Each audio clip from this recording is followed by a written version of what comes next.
Tim Franco in his exhibition Unperson at Cortona On The Move. Tim, what is your advice for a young photographer, young photo reporter now? So, I think the advice that I give to every photographer that wants to work on a long-term project, this is what I do, is the first, it's a very basic advice, but it's to be passionate about the project. Because if you're not passionate, then you're not going to do it 100%, and I think a project becomes interesting only if you really give it everything you have, and that involves not being constrained by time or budget. Unfortunately, it's hard to say, but I think it's important to spend as much time as you need to finish it, and you only show the project when you feel it's completed. So, to put things in perspective for this project, I really didn't know at first. I didn't have a specific plan about what is it going to be. And in the first part, I went to interview those defectors, and it was an important part of the story. And after taking those portraits with my concept in my mind and listening to the stories, I had a beautiful series of portraits, nice stories, but I felt like I thought it would be finished, but I felt there was something missing to put the stories in perspective.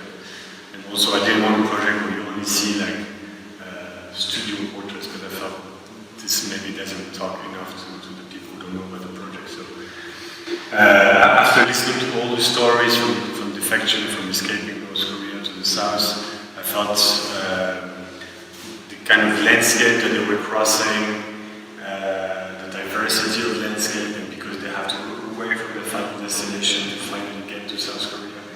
I thought that was an interesting part of the project, and also I realized that a lot of people talk about defectors, but not a lot of people have actually talked about those incredible routes that they're taking to go from North Korea to South Korea, from China, Mongolia, Thailand. So I've decided that I had so much information on those routes that I should start following those routes. So slowly, I didn't follow the whole route at once, but I went one time to the border between North Korea and China, and another border between North Korea and China.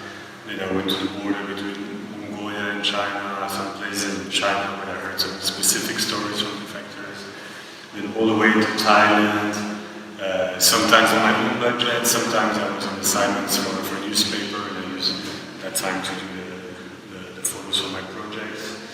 And so I had all those routes, and when I've decided to do the book with my publisher, I had a better idea of how the book is going to look like, and I've decided we still need a beginning and an end. So in the last part of the project, actually, I decided to travel to North Korea. It was difficult to find a way to go there, but I managed to go there, and that allowed me to have like kind of an introduction of the project, like you're riding to North Korea before you get into the stories of those defectors.